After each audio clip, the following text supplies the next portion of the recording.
ሁለተኛ ዜና ምዕራፍ 15 ከቁጥር 1 እስከ 7 በጌታ ስም እንዲህ ይነበባል። አንድ ላይ እናነባለን። በአዲሱ መደበኛ ትርጉም ነው ማነበው።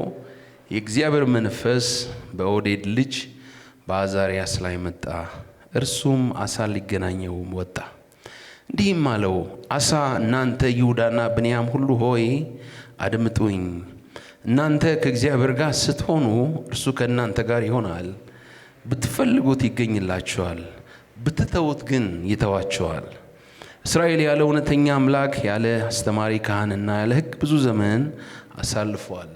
በመከራቸው ጊዜ ግን ወደ እስራኤል አምላክ ወደ እግዚአብሔር ተመልሰው ፈለጉት፣ እርሱም ተገኘላቸው። በዚያን ዘመን በምድር ነዋሪዎች ሁሉ ዘንድ ታላቅ ሁከት ስለነበረ በሰላም ወጥቶ መግባት አስተማማኝ አልነበረም። እግዚአብሔር በተለያየ መከራ ያስጨንቃቸው ስለነበረ አንዱ መንግስት በሌላው መንግስት፣ አንዱም ከተማ በሌላው ከተማ ይደመሰስ ነበር። እናንተ ግን የድካማችሁን ፍሬ ስለምታገኙ በርቱ፣ እጃችሁም አይላላ። አሜን። ዛሬ የማካፍላችሁ ሀሳብ ከዚህ ክፍል ጋር ወይም ደግሞ በዚህ አሁን ባነበብነው ክፍል ላይ ያለ ነው። ብትፈልጉት ይገኛል በሚል ነው። አሜን። እስቲ ከኔ በኋላ በሉ፣ ብትፈልጉት ይገኛል። አሜን። ምን ይልላችኋል? ይገኝላችኋል። አሜን። ይሄ ክፍል ስለ ንጉሥ አሳ የሚናገር ክፍል ነው። የአሳን ታሪክ በሁለተኛ ዜና ምዕራፍ 14 እስከ 16 እንዲሁም ደግሞ በአንደኛ ነገሥት ምዕራፍ 15 ላይ ታገኙታላችሁ። ንጉሥ አሳ በእስራኤል ግዛት ዘመን ኢዮርብዓም የሚባለው ንጉሥ ይገዛ በነበረበት በ20ኛው ዓመት የይሁዳ ንጉሥ እንደሆነ መጽሐፍ ቅዱስ ይነግረናል። እንግዲህ ንጉሥ አሳ በይሁዳ ተብሎ በሚጠራው የደቡብ ክፍል ሶስተኛው ንጉሥ ነበረ። ሰለሞን እግዚአብሔር ላይ ኃጢአትን ስለሰራ እና እግዚአብሔር ላይ ስለደመረ ሌሎች አማልክትን እግዚአብሔር አዝኖ መንግስትህን ከፍላለሁ ብሎ እግዚአብሔር በተናገረው መሰረት በልጁ በሮብዓም ዘመን መንግስቱ እንደተከፈለ ታውቃላችሁ። ሁለቱ ሲቀር 10ሩ እስራኤል የሰሜኑን ክፍል ይዞ ተከፈለ። በይሁዳ ደግሞ ሁለቱን ነገድ ይዞ የይሁዳና ቢንያምን ይዞ የዳዊት ልጆች ወይም የዳዊት የልጅ ልጆች እየገዙ ይቀጥሉ ነበርና ሶስተኛው ንጉሥ ነው ንጉሥ አሳ። እና ትንሽ ስለ ንጉሥ አሳ ልናገር፣ ኮንቴክስቱ እንድታገኙት ማለት ነው። እንግዲህ ንጉሥ አሳ እግዚአብሔር በዘመኑ እድልን የሰጠው ሰው፣ በጣም መጽሐፍ ቅዱስ ስለሱ የሚመሰክረው ምስክርነት ይገርመኛል። ልቡ በእግዚአብሔር ዘንድ ፍጹም ነበረ ይላል። በጣም በፍጹም ልብ እግዚአብሔርን ያመለከና የተከተለ እግዚአብሔርን የፈለገ ሰው ነበረ። በዘመን መካከል ለእግዚአብሔር የተገኘ ሰው ነበር። እንግዲህ ከሱ በፊት የነበሩት ነገስታት በእግዚአብሔር ዘንድ ቅኖች እንዳልነበሩ ወይም ደግሞ እግዚአብሔርን በፍጹም ልብ ሲያመልኩ እንዳልተመሰከረላቸው እናነባለን። ንጉሥ አሳ ግን እግዚአብሔርን በፍጹም ልቡ የተከተለ፣ በዘመኑ እግዚአብሔርን ደስ ያሰኘ፣ እግዚአብሔርን በፍጹም ልቡ በመከተል ምሳሌ የነበረ ሰው ነበረ። መጽሐፍ ቅዱስ ስለ አሳ ሲመሰክር ሁለተኛ ዜና ምዕራፍ 14 ላይ እንደዚህ ይላል። በዘመኑ የነበረውን ላንብብላችሁ። ቁጥር 2 ላይ ምዕራፍ 14 ላይ አሳ በአምላኩ በእግዚአብሔር ፊት መልካምና ቅን የሆነን ነገር አደረገ። ባዕዳን መሠዊያዎችን፣ ማምለኪያ ኮረብቶችን አስወገደ። ማምለኪያ አምዶችን አፈረሰ። አሼራ ለተባለችው ጣዖት አምላክ የቆመ የእንጨት ቅርጽ ምስሎችን ቆራረጠ። የአባቶቻቸውን አምላክ እግዚአብሔር እንዲፈልጉ ሕጉንና ትእዛዙን እንዲፈጽሙ የይሁዳን ሕዝብ አዘዘ። ከእያንዳንዱ የይሁዳ ከተሞች የማምለኪያ ኮረብቶችንና የጣዖት ማምለኪያዎችን አስወገደ። መንግስቱም በእርሱ አገዛዝ ዘመን ሰላምን አገኘ ይላል እና የጣዖት አምልኮን ከምድሪቱ ላይ የጠረገ ሰው ነበረ። ይህ ብቻ አይደለም፣ ኢቭን በአያቱ በቤተሰቦቹ ሳይቀር የጨከነ ሰው ነበር። የነበረውን የአመጽ ስታትስኮ የነበረውን የጣዖት አምልኮ የገለባበጠ ሰው ነበር። ይሄ ብቻ ሳይሆን መላው አይሁዳውያን እግዚአብሔርን ከማምለክ ትተው ጣዖትን ወደ ማምለክ ተመልሰው ነበር። እንደገና መልሶ የአባቶቻቸውን የአብርሃም የይስሐቅ ያዕቆብን አምላክ እግዚአብሔርን ያመልኩ ዘንድ እንደመለሳቸው እናነባለን። እና እግዚአብሔርን በዘመኑ የፈለገ ሰው እንደነበረ፣ ከዚህ የተነሳ እግዚአብሔር ምድሪቱን እንደባረከለት፣ እግዚአብሔርን ስለፈለገ እግዚአብሔርን ደግሞ እንደተገኘለት ይናገራል። ደግሞ ንጉሥ አሳ ብቻ ሳይሆን ሕዝቡም ሁሉ እግዚአብሔር ልባቸውን እንዳቀናላቸው ይናገራል። እግዚአብሔር አንድ ሰው ካገኘ ምን ያክል ትውልድን ምድርን መቀየር እንደሚችል የሚያሳይ ምሳሌ ነው የክፍል። በታሪክ እንደምታውቁት ጆን ኖክስ የተባለ ሰው የስኮትላንድ ላይ የነበረ አገልጋይ ጊቭ ሚ ስኮትላንድ ኦር አይ ዳይ ያለ በእግዚአብሔር ፊት ይጸልይ ነበር። ስኮትላንድን ስጠኝ ወይም እሞታለሁ። እና እግዚአብሔር አምላክ ሕዝቡን ወደ ክርስትና ለማምጣት እንደተጠቀመው ትመለከታላችሁ። እና የስኮትላንድ ንግስት ምን ትል ነበረ? እኔ በአውሮፓ ካለው ከገናናው እንግሊዝ ጦር ይልቅ የሚያስፈራኝ የጆን ኖክስ ጸሎት ነው ትል ነበር። እና እግዚአብሔር በዘመኑ አብሮት የነበረ ሰው ነበር እና ብዙዎችን ወደ ክርስትና ለመመለስ ተጠቀመው። ክብር ለኢየሱስ ይሁን። እስቲ ለእግዚአብሔር እንድንገኝ ጌታ ይርዳን። አሜን። በደንብ አሜን በሉ። እንግዲህ ንጉሥ አሳ በዚህ አይነት ሁኔታ እግዚአብሔርን ያመለከ ያገለገለ ሰው እንደነበር እንመለከታለን። ምዕራፍ 15 ላይ ምዕራፍ 14 ላይ ወረድ ብለን ስናነብ ኢትዮጵያና ሊቢያውያን ሊዋጉት እንደመጡ 1 ሚሊዮን ሰራዊት ሆነው እንደመጡበትና 300,000 ሰረገላ ይዘው እንደመጡበት፣ ይሄም ደግሞ ከሱ አቅም በላይ እንደሆነና ነገር ግን በእግዚአብሔር በአምላኩ ፊት ሲጮህ እግዚአብሔር ሆይ ደካሞችን ከኃይለኞች የምታደግ አንተ ያለ ማንም የለም፣ አምላካችን ሆይ በአንተ ታምነናልና ይህን ታላቅ ሰራዊት በስምህ እንገጥማቸዋለን። አሜን። እግዚአብሔር ሆይ አምላካችን አንተ ነህ፣ ሰውም አያሸንፍህም አለ ይላል። ቁጥር 11 ላይ ምዕራፍ 14 ሰው ምን አይልህም? አያሸንፍህም። አንተ ምናችን ነህ? አምላካችን ነህ። አሜን። በደንብ አሜን። ስለዚህ በእግዚአብሔር ታምኖ ወደ እግዚአብሔር ሲጮህ እግዚአብሔር ደግሞ ከሱ ጋር እንደሆነና ያንን የተሰበሰበበትን ሰራዊት እንደመታለት ከፊቱ እንደተደመሰሱ እናነባለን። ቶሎ ቶሎ ምለው ከጊዜ አንፃር ነው። እንግዲህ በዚህ አይነት ሁኔታ እያሉ ነው አካዝያስ የእግዚአብሔር ሰው መጣ ወደ ንጉሥ አሳ እና ወደ ሕዝቡ እና አንድ ነገር አላቸው። ንጉሥ አሳንና ሕዝቡን አንድ ነገር ተናገራቸው። አዛርያስ ምን ብሎ ተናገራቸው? ንጉሥ አሳ፣ ይሁዳ፣ ቢንያም ሁሉ ሆይ ስሙኝ። እናንተ ከእግዚአብሔር ጋር ስትሆኑ እርሱ ከማን ጋር ይሆናል? ከእናንተ ጋር ነው። ብትፈልጉት ይገኝላችኋል፣ ብትተውት ግን ምን ያደርጋችኋል? ይተዋችኋል አላቸው። ይህን ክፍል በ3 ከፍለን እንመልከት። የመጀመሪያው እነዚህን 2 ቁጥሮች እንመልከት። ይሄ የእግዚአብሔርን መገኘት መርህ ይነግረናል። እግዚአብሔር መፈለግን የሚፈልግ አምላክ ነው። እየሰማችሁኝ ነው ወይ?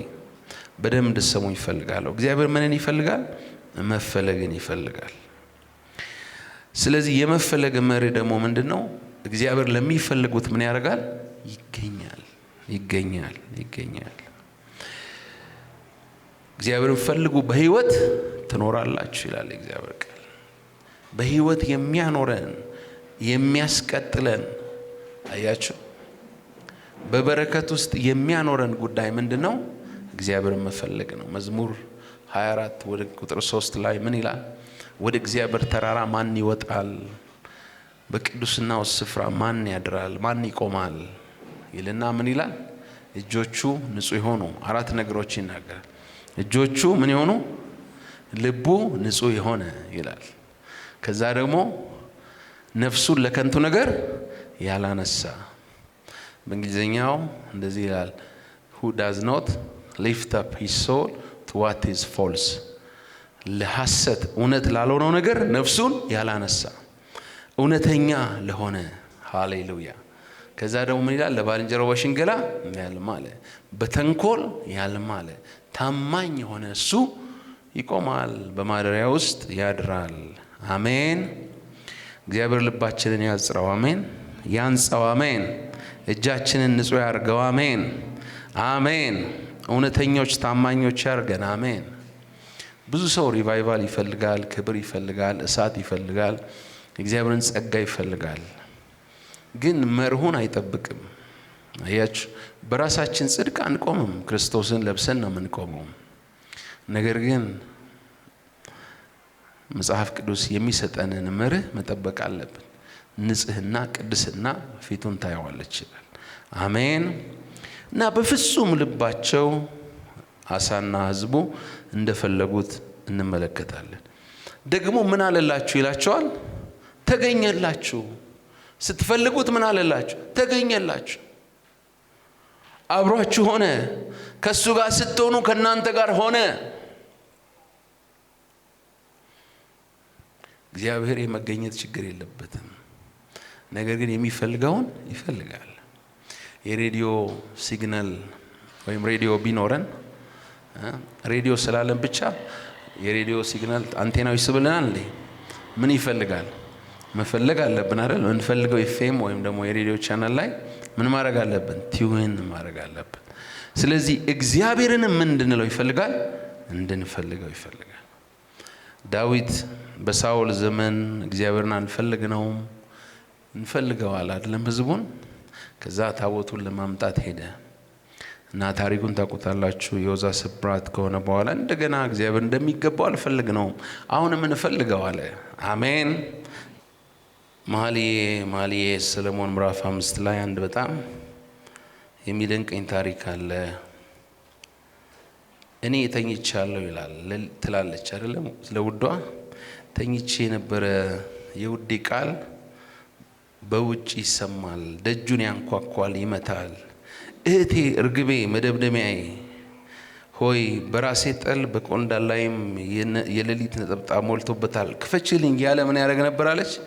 ይደበድባል፣ ያንኳኳል። ቀሚሴን አውልቄያለሁ፣ እንዴት ለብሰዋለሁ? እግሬን ታጥቤያለሁ፣ እንዴት አሳድፈዋለሁ?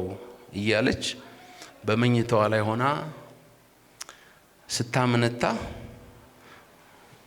እጁን በቀዳዳው ሰደደ፣ አንጀቴ ስለሱ ታወከ ትላለች። እያመነታች ያለ ውዷ ምን አለ ትላለች? ፈቀቅ ብሎ ነበረ። ተነስቼ ደጁን ስከፍት አላገኘሁትም። እግዚአብሔርን ከመተላለፍ እግዚአብሔር ይጠብቀን። አሜን። እግዚአብሔርን ከመተላለፍ እግዚአብሔር ይጠብቀን። ኧረ አሜን በሉ። ትልቅ መርቃት ነው የመረቅኳችሁ። እግዚአብሔርን የሚፈልግ ልብ ሊኖረን ይገባል። እየሰማችሁ ነው ወይ? እግዚአብሔር ምንን ይፈልጋል አልኳችሁ? መፈለግን ይፈልጋል። አሜን። እና መዝሙር 24 ላይ ምን ይላል? እርሱ ከእግዚአብሔር ዘንድ መድኃኒትን በረከትን ይላል፣ ከመድኃኒቱ አምላክ ዘንድ ምሕረትን ይቀበላል። ይህች ትውልድ እርሱን የምትፈልግ ነች፣ ያዕቆብ አምላክን ፊት ምን የምትል የምትፈልግ። አሜን አሜን። ጌልጌላን አትፈልጉ፣ ቤቴልን አትፈልጉ ይላል አይደል? እግዚአብሔርን ፈልጉ፣ በህይወት ትኖራላችሁ። ስለዚህ በረከትን የሚቀበል ትውልድ፣ ምሕረትን የሚቀበል ትውልድ እግዚአብሔርን የሚፈልግ ትውልድ ነው። ብዙ ሰው ፍለጋው ሌላ ነው፣ ረሃቡ ሌላ ነው። እግዚአብሔርን መፈለግ ይሆንልን። አሜን። በጣም አንድ የሚገርመኝ ቃል አለ። ሆሴ ምዕራፍ 5 ላይ ይህን ቃል ጌታ በሌሊት ነው የተናገረኝና ላነብላችሁ ፈልጋለሁ። በጣም ልቤን የነካው ቃል ነው። ሆሴ ምዕራፍ 5 እንደዚህ ይላል።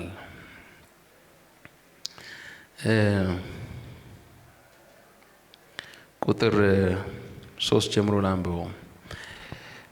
ኤፍሬምን አውቀዋለሁ። እስራኤልም ከኔ አልተሰወረም። ኤፍሬም ሆይ ዛሬ አመንዝረሃል፣ እስራኤልም ረክሷል። ወደ አምላካቸው ይመለሱ ዘንድ ስራቸውን አላቀኑም፣ የግልሙትና መንፈስ በውስጣቸው አለና እግዚአብሔርንም አላወቁምና። የእስራኤልም ትዕቢት በፊቱ ይመሰክራል። ስለዚህ እስራኤልና ኤፍሬም በኃጢአታቸው ይሰናከላሉ፣ ይሁዳም ደግሞ ከእነሱ ጋር ይሰናከላል። እግዚአብሔርንም ለመሻት በጎቻቸውና ላሞቻቸውን ነድተው ይሄዳሉ፣ ነገር ግን እርሱ ከእነርሱ ተመልሷልና አያገኙትም ይላል። እየሰማችሁ ነው? እግዚአብሔርን ለመፈለግ በሚገባቸው ጊዜ አልፈለጉትም። ነገር ግን የራሳቸው ነገር አድርገው ሲጨርሱ ከብቶቻቸው ነገሮቻቸውን ሁሉ ይዘው እግዚአብሔር ሲመለሱ የለም። እሱ ምን ብሏል? ተመልሷል ከነሱና ምን አላሉትም? አላገኙትም። አንዳንድ ሰው ጸልይ ስትሉት፣ ወደ ቸርች ና ስትሉት በቃ ለእናንተ ብሎ የሚመጣ ነው የሚመስለው። ለእናንተ ብሎ የሚጸልይ ነው የሚመስለው። ወንድሜ እህቴ፣ መጽሐፍ ቅዱስ እግዚአብሔርን ፈልጉት ቀርቦም ሳለ ምን አድርጉት ይላል? እግዚአብሔር ይፈለጋል። እግዚአብሔርን ካልፈለግ አንተ በፈለከው ጊዜ ላታገኘው ትችላለህ። ይሰማል።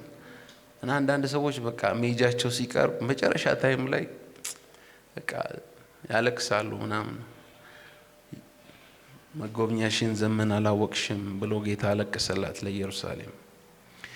እግዚአብሔርን ፈልጉት አላቸው አዛሪያስ።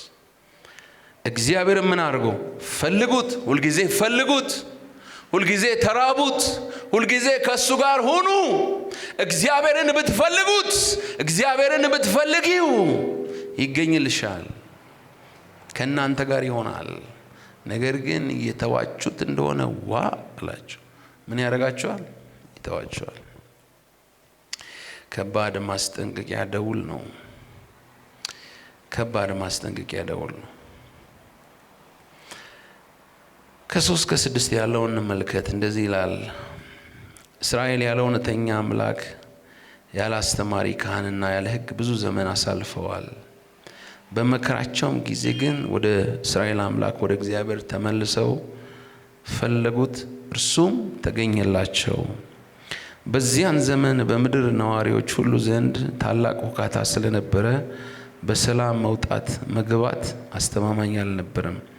እግዚአብሔር በተለያየ መከራ ያስጨንቃቸው ስለነበረ አንዱ መንግስት በሌላው መንግስት፣ አንዱም ከተማ በሌላው ከተማ ይደመሰስ ነበር ይላቸዋል።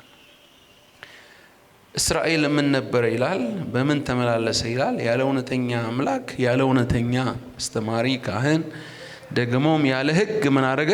ተመላለሰ። ለብዙ ዘመን በዚያን መንገድ ተመላለሰ ይላቸዋል። እንዴት ከባድ ነገር ነው የሚናገረው። መጽሐፈ መሳፍንት ላይ ምዕራፍ 17 እንዲሁም 21 ላይ ይመስለኛል አለ። ምንድነው የሚለው? ለሕዝቡ ንጉስ አልነበራቸውምና ሁሉ ደስ ያሰኘው ምን ይል ነበር ይላል? ያደርግ ነበረ። ደስ ብሎ መስሎት የሚታየው ምን ያደርግ ነበር? ያደርግ ነበር። ጀስት ኮምፓስ እንደጠፋበት መርከብ ይንከራተቱ ይቀዘበዙ ነበረ። ያለ እውነተኛ አምላክ ለረጅም ዘመን እስራኤል ኖረ። አምላክ እያለው አምላክ እንደሌለው ጣዖት አምላክ ሆኖ እንደ አሕዛብ ተመላለሰ። መንፈሳዊ አመራር ወድቆ ነበረ። ስነ ምግባር ጠፍቶ ነበረ። ስለዚህ ህዝቡ በጭንቅ በግራ መጋባት ይኖር ነበር። እግዚአብሔር አሳልፎ ሰጥቷቸው ነበር። አያችሁ፣ ዳሽቦርድ መኪና ምንነዳ ሰዎች እናውቃለን አይደል? ምልክት ነው የሚሰጠን። ነዳጅ ሲያልቅ ወይም ዘይት የሆነ ችግር ካለ ምልክት ይሰጣል። ያ ምልክት ነበረ። እግዚአብሔር ከነሱ ጋር አልነበረም። ይሄ ጭንቅ የበዛው ለምንድን ነው? መከራው የበዛው ለምንድን ነው? የማንቂያ ደውል ነው የሰጣቸው እግዚአብሔር። ያለ አስተማሪ ካህን። ኢየሱስ ጌታ ነው። አሜን። ቃል በሌለበት ተመላለሱ። አስተማሪ ትምህርት በሌለበት ተመላለሱ። ትምህርት የለም፣ አስተማሪ የለም። መምህሩም ዝም መጽሐፉም ዝም እንደሚባለው ማለት ነው። ዝም አስተማሪ የሌለበት ክላስሩም ማለት ነው። ሁሉ ነገር ዝም ያለበት ነበር። ለምን? እግዚአብሔርን አልፈለጉትም። አያችሁ፣ እግዚአብሔርን አልፈለጉትም። አንድ የሚያምር ወንዝ ዝም ብላችሁ ቆሻሻ ብትጥሉበት ማህበረሰቡ በሚጥልበት ከሆነ ምን ይሆናል? ያ ወንዝ እየደረቀ ይሄዳል አይደለም? ስለዚህ መታደስ ያስፈልጋቸው ነበር። እንደገና መነቃቃት ያስፈልጋቸው ነበር። ብዙ ጊዜ እግዚአብሔር መነቃቃት የሚያመጣው ሪቫይቫል የሚመጣው ብዙ ጊዜ በጣም ከመንፈሳዊ ድካም፣ ውድቀት፣ ከማህበረሰብ ውድቀት በኋላ ነው። እና ተስፋ አለን እያልኳችሁ ነው። ለኢትዮጵያ ተስፋ አለ። አሜን። ተስፋ አለ በሉ እስቲ አሜን። ግን ምን ማድረግ አለብን? ፍለጋችን መስተካከል። ጥሩ ሰባኪ ለመሆን ሳይሆን ከእግዚአብሔር ጋር የተገናኘ ሰባኪ። አሜን አሜን። ያቺ ቅኝታችን መስተካከል አለበት። ያልተቃኘ ጊታር አምተን ብንመታው ያደናቆረናል አይደል? ስለዚህ ከእግዚአብሔር ጋር የተጣጣመ እንቅስቃሴ፣ አገልግሎት፣ የህይወት ምልልስ ያስፈልገናል። አሜን አትሉም? ስለዚህ መከራው ማንቂያ ነበረ። ልክ እንደ አባካኙ ልጅ አባከኑ የእግዚአብሔርን ነገር። እግዚአብሔርን ተውት፣ ወደ ጣዖታት ሄዱ። አያችሁ፣ እንደ አሕዛብ ተመላለሱ፣ በራሳቸው አስተሳሰብ ተመላለሱ፣ ህጉን ጣሉት፣ ኪዳኑን ተውት፣ ኪዳን እንደሌለው ሰው ተመላለሱ። ስለዚህ እግዚአብሔር ተዋቸው። እግዚአብሔርን ሲተውት ምን አደረጋቸው? ተዋቸው እና ወቻውት አላቸው። አዛሪያስ በመንገዳችሁ ላይ አስተውሉ፣ ሁሌ እሱን ፈልጉት አላቸው። ክብር ለኢየሱስ ይሁን። አሜን። ከስጋት የምንወጣው እሱን በመፈለግ ነው። የመጨረሻው ነጥብ ምዕራፍ 7 ላይ ነው ያለው። እናንተ ግን አላቸው የድካማችሁን ዋጋ ስለምታገኙ በርቱ፣ እጃችሁም ምን አይበል? አይላላ። አሜን። በርቱ፣ እጃችሁም አይላላ። do not let your hands be weak። እጃችሁ እንዲደክም አትፍቀዱ። ለምን? ብድራት አለው። የድካማችሁ ዋጋ አለው፣ ታገኛላችሁ። በርቱ ይላችኋል። ልክ እንደ ጂም አሰልጣኝ ማለት ነው። ጂም ገብታችሁ እያመማችሁ ስጠኝ አምስት ይቀራል፣ 4 ይቀራል እያለ የግድ እንደምታነሳው ማለት ነው። እዚህ ምን ያደርጋ? ምን ይላችኋል? በርቱ። ሃሌሉያ። እጃችሁ ምን አይበል? አይላላ። ለምን? ብድራታችሁ ይከፈላችኋል። አሜን። ብድራት አለው እግዚአብሔርን መከተል። አሜን። ለሚፈልጉት ሁሉ ዋጋ እንዳለው ይወቅ ይላል ዕብራውያን ምዕራፍ 11 ላይ አይደል? ለሚፈልጉት ሁሉ ምን አለው? እግዚአብሔር ብድራት አለው። አሜን። ስለዚህ እንዲህ ብሎ ያስጠነቅቃቸዋል። በርቱ በርቱ በርቱ ይላቸዋል። እሺ ጌታ እኔ የወይን ግንድ ነኝ አለ። እናንተ ምንድን ናችሁ አለ? ያለ እኔ ምን ታደርጋላችሁ አለ? ምን ማድረግ? እዚህ ከግንዱ የተነጠለ ቅርንጫፍ ምን ይሆናል አለ? ይደርቃል። the only ያለው ኦፕሽን መድረቅ ነው። ስለዚህ stay with me አለ። ከኔ ጋር ምን ሁኑ? stay with me። በጸሎት ቆይ፣ በቅድስና ቆይ፣ እግዚአብሔርን በመፍራት ኑር፣ በእውነት ኑር፣ በጽድቅ ኑር፣ ከሱ ጋር ኑር፣ ከሱ ጋር ቆይ። ብድራት አለው። አሜን። እግዚአብሔርን ፈልጉ፣ እግዚአብሔርን ፈልጉ። ይህንን ብዬ ልጨርስ። እንግዲህ ከአሳፍ ይህን ከሚያክል ጀግና እግዚአብሔር ሰው ምንማረው ምንድን ነው? ምዕራፍ 16 ላይ አንድ በጣም ሾክ የሚያደርግ ነገር እናነባለን። አሳፍ ወደ እድሜው መጨረሻ ላይ ሲጠጋ እግዚአብሔርን መፈለግ እንደ ድሮ እንዳልነበረ ታያላችሁ። ምን ሆነ ይላል? የእስራኤል ንጉሥ ባኦስ መጣና ይሁዳ ላይ ወጣ ይላል። ይሁዳን ከተሞች ያዘ ይላል። ከዛ በኋላ ምን አደረገ ይላል? አሳ በእግዚአብሔር መቅደስና በሱ ቤተ መዛግብት ውስጥ የነበሩትን ወርቆች ሰብስቦ ወደ ወልደ አዴር ወደ ደማስቆ ላከ ይላል። ወደ ሶርያ ንጉሥ ወደ ወልደ አዴር ላከ እና ምን አለው? እባክህን ከእስራኤል ንጉሥ ጋር ያለህን ወዳጅነት አቋርጥ፣ ያለህን ስምነት አፍርስ እና እኔን እርዳኝ አለው። ምን አድርገኝ? እኔን እርዳኝ። ቴክኒክና ታክቲክ የሚባለው ማለት ነው። መንፈሳዊው ሰው እግዚአብሔር ከሚሊየን ጦር ያዳነው ሰው እግዚአብሔርን ማምለክ ለሕዝቡ ያስተማረ ሰው እንዴ ኪዳን እኮ አስገባቸው። ስታነቡ ምዕራፍ 14 ላይ 15 ላይ እግዚአብሔርን የማይፈልግ ይገደል ብለው ኪዳን ገቡ ይላል። ሕዝቡ ሁሉ በፍጹም ልብ እግዚአብሔር እንዲፈልግ ያደረገ ሰው ምን ነካው? ንጉሥ አሳ። እግዚአብሔር ፍጻሜያችን ያሳምርልን። አሜን። እና ምን አደረገ? ብር ሰጠና ለሌላ ሰው ወርቅ ሰጠና ምን አርጋለኝ? አድነኝ አለው። ከዛ በኋላ ምን አደረገ? ያ ወልደ አዴር የተባለው ንጉሥ የእስራኤልን ከተሞች መጥቶ ያዘ። ከዛ እስራኤል ተው ይላል። ሶሉሽን አግኝተዋል፣ ግን በሮንግ ወይ በአቋራጭ ነው ሄደው። በአቋራጭ ሄደ። ከዛ በኋላ እንደዚህ ሆነ። ባለራዕዩ አናኒ ወደ ይሁዳ ንጉሥ ወደ አሳ መጣ ይላል ቁጥር 7 ላይ ምዕራፍ 16 ላይ እንዲህም አለው፣ በሶርያ ንጉሥ ታምንሃልና በአምላክም በእግዚአብሔር አልታመንህምና ስለዚህ የሶርያ ንጉሥ ጭፍራ ከእጅ አምልጧል አለው። እንግሊዝኛው ምን ይላል? you have lost your chance። በእግዚአብሔር ብትታመን ኖሮ እግዚአብሔር የሶርያን ንጉሥ ሶርያን ምን አድርጎ ይሰጥ ነበር? ምርኮ አድርጎ ይሰጥ ነበር። እግዚአብሔር ሲሳይ አዘጋጅቶለት ሰውየው ሚስ አደረገ።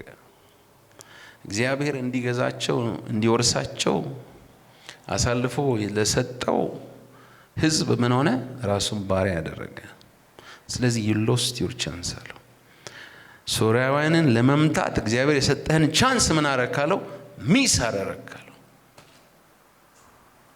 ኢትዮጵያና የሊቢያ ሰዎች እጅግ ብዙ ሰረገሎችና ፈረሰኞች የነበሯቸው እጅግ ታላቅ ጭፍራ አልነበሩምን? በእግዚአብሔር ስለታመነ በእጅ አሳልፎ ሰጣቸው። እግዚአብሔር ልቡ በእርሱ ዘንድ ፍጹም የሆነውን ያጸና ዘንድ ዓይኖቹ በምድር ሁሉ ይመለከታሉና አሁንም ስንፍና አድርገሃል። ስለዚህም ከዛሬ ጀምሮ ሰልፍ ይሆንብሃል አለው። 35 ዓመት 41 ዓመት ገዝቶ 35 ዓመት ጸጥ ነው ያለችው ምድሪቱ። 35 ዓመቱ ላይ እግዚአብሔርን መፈለግ ሲያቆም ምን ሆነ? ከዚህ ጊዜ በኋላ ሰልፍ ይሆንብሃል ተባለ። ተቆጣ ንጉሥ አሳ። ንስሐ አልገባም። አሁን እግዚአብሔርን አልፈለገም፣ ማረኝ አላለም። ተቆጣ እና የእግዚአብሔርን ሰው ባለራዕዩን ምን አደረገው? አናኒን አሰረው፣ በግዞት አኖረው ይላል። ከዛ በኋላ ጽኑ ደዌ በእግሩ ላይ መጣበት ይላል። እስከሚሞትበት ጊዜ ድረስ እግዚአብሔርን አልፈለገም። የራሱን ባለመድኃኒቶች ፈለገ እንጂ ይላል። እግዚአብሔር ፍጻሜያችን ያሳምርልን። ከዛ አሳፍ ከአባቶቹ ጋር አንቀላፋ ይላል። አያሳዝንም? ስሙኝ፣ እናንተ ከእግዚአብሔር ጋር ስትሆኑ እርሱ ከማን ጋር ይሆናል? ከእናንተ ጋር ይሆናል። ከእናንተ ጋር ይሆናል። ብትፈልጉትም ይገኝላችኋል፣ ብትተውት ግን ምን ያደርጋችኋል? ይተዋችኋል። ይህ አዲስ ኪዳን መልእክት አይደለም ወይ ቅዱሳን? አይደለም? ጌታ ኢየሱስ ምን አለ? የሚክደኝ ምን ያደርገዋለሁ አለ። በዚህ አመንዝራና ክፉ ትውልድ ዘንድ የሚክደኝ ምን አደርገዋለሁ? ክደዋለሁ። ሁለተኛ ጢሞቴዎስ ምዕራፍ 2 ቁጥር 13 ባናምነው እርሱ የታመነ ሆኖ ይኖራል፣ ራሱ ሊክድ አይችልምና። ቁጥር 12 ላይ ከፍ ሳነበው ብንጸና ከእርሱ ጋር ደግሞ እንነግሳለን፣ ብንክደው እርሱ ደግሞ ምን ያደርገናል? ይክደናል። ሁለተኛ ጢሞቴዎስ 2:12 ብንክደው ምን ያደርገናል? እርሱ ደግሞ ይክደናል። ከተውከው ምን ያደርጋል? ይተውሃል። ስለዚህ ወቻውት ፈልጉት፣ ይገኝላችኋል። ስለዚህ እንግዲህ መልእክቴን ሳጠቃልል ወገኖቼ እግዚአብሔርን የመፈለግ ህይወት ይኑረን። አሜን። እንደገና ውስጣችንን በረሃቡ ይንካው። አሜን። ለቃሉ ያለንን ፍቅር እግዚአብሔር ያድስልን። የአምልኮ ህይወታችንን ያድስልን። የጸሎት ህይወታችን ይታደስ። አሜን፣ አሜን፣ አሜን። እንጩ። እግዚአብሔርን እንድንፈልግ እግዚአብሔር ይፈልጋል። አሜን። ወደሱ እንድንጮህ ወደሱ እንድንቀርብ። ብድራት አለው፣ ዋጋ አለው ፍለጋችን። እግዚአብሔር መልስን ይሰጣል። እግዚአብሔር ይከፍላል። እግዚአብሔር ጸሎትን ይመልሳል። እግዚአብሔር አምላክ ከኛ ጋር ይሆናል። ምን ስንለው? ስንፈልገው። ከልባቸው ፈለጉት፣ በፍጹም ልባቸው በፍጹም ሕሊናቸው ፈለጉት፣ ተገኘላቸው ይላል። አሜን። ጣዖታትን አስወገዱ፣ እግዚአብሔርን በፍጹም ልባቸው ፈለጉት። ከእግዚአብሔር የሚለያቸውን ነገር በሙሉ ጠረጉ፣ በፍጹም ልባቸው እግዚአብሔርን ተራቡት፣ ተገኘላቸው። አሜን። ስለዚህ የማንቂያ ደወል ሌሊት ላይ ደስ አይልም አይደል? አንዳንድ ሲቀሰቅሰን አላርም ሞልተን እና አንዳንዴ እግዚአብሔር አላርም አለው። የሚያስጨንቅ ነገር ሲመጣ አንዳንዴ አላርም ነው። ተነስተህ ምን አድርግ? ጩህ፣ ጸልይ። እግዚአብሔር መከራ ሲመጣ ብቻ ነው የሚፈልገው፣ ሁልጊዜ ይፈልጋል። አሜን። ቅድም ብያችኋለሁ፣ እግዚአብሔርን መፈለግ ባለባቸው ታይም አልፈለጉትም። አያችሁ፣ ሲሞራላቸው አልፈለጉትም። መከራው ሲመጣባቸው እግዚአብሔርን ፍለጋ ሲመጡ የለም እሱ። ምሳሌ ላይ ምን ይላል? በጮክ በፈለኳችሁ ጊዜ ወደ እኔ ስላልመጣችሁ ስላልፈለጋችሁኝ በመከራችሁ ጊዜ አልሰማችሁም። እግዚአብሔር ከዚህ ይጠብቀን። አሜን አሜን። ይህ እንግዲህ ከገባችሁ በህይወታችሁ ዘመን እግዚአብሔርን መፈለግ ትልቅ ጉዳይ እንደሆነ ልናስተውል ይገባል። ለሚወጣው ለሚገባው ሰላም አልነበረውም ይላል። አያችሁ፣ ከበባ ውስጥ ነበሩ። እርስ በርስ ሰላም አልነበራቸውም። ቀውስ ውስጥ ነበሩ። ለምን? አመፃና ረሃብ መከራው ለምን በረታ? እግዚአብሔርን መፈለግ ስላቆሙ። እግዚአብሔርን ፈልጉ፣ በህይወት ትኖራላችሁ። እግዚአብሔርን ፈልጉ፣ ትጸኑማላችሁ። አሜን። ፈልጉት፣ ምን ትላላችሁ? ታገኙታላችሁ። አሜን። ስለዚህ እንደ ክርስቲያን ወገኖቼ እግዚአብሔርን የምንፈልግ መሆን አለብን። ጌታ ኢየሱስ ቀን ቀን ያስተምር፣ ሌሊት ደግሞ ከአባቱ ጋር ሲነጋገር ነበር የሚያድረው። ስለዚህ እንደገና ሪሌሽንሺፓችን ይፈውስ። አሜን። እንደገና መሰዊያችን ይሰራ። አሜን። እንደገና እግዚአብሔር ወደምፈልግ ህይወት እንግባ። አሜን። ሁሌም መፈለግ፣ ጠዋትም መፈለግ፣ ማታም መፈለግ፣ አሁንም መራብ፣ እንደገና መንበርከክ። አሜን። እንደገና ከእግዚአብሔር ጋር መጣበቅ ይሆንልን። አሜን። ያን ጊዜ እግዚአብሔር ካንተ ጋር ይሆናል። ያን ጊዜ እግዚአብሔር ጸጋ ይበዛልሃል። ያን ጊዜ ይህች ትውልድ እርሱን የምትፈልግ ነች። ያዕቆብ አምላክን ፊት የምትፈልግ ነች። በረከትና ምሕረትን የምትቀበል ነች። ጸጋን የተሞላች ነች። እንደተባለው በክብር ውስጥ አድራለህ፣ ያናግርሃል። ከመንፈስ ቅዱስ ጋር ያለን ግንኙነት ወገኖቼ እየጨመረ የሚሄድ ነው። ዲፕ ነው። አንጨርሰውም፣ ግን በቃ እየተወረስን አሁንም እየተወረስን መሄድ አለብን። አሜን አሜን። ያለበለዚያ ትደርቃለህ። ካልፈለግከው ምን ትሆናለህ? ትደርቃለህ። ከእሳት ከሰል ካወጣችሁት ይነዳል እንዴ? ምን ይሆናል? መብራቱ እየጠፋ መፈለግ ካቆምክ ትደርቃለህ። እግዚአብሔር ከመድረቅ ያድነን። አሜን። ክብር ለኢየሱስ ይሁን። እንጸልይ።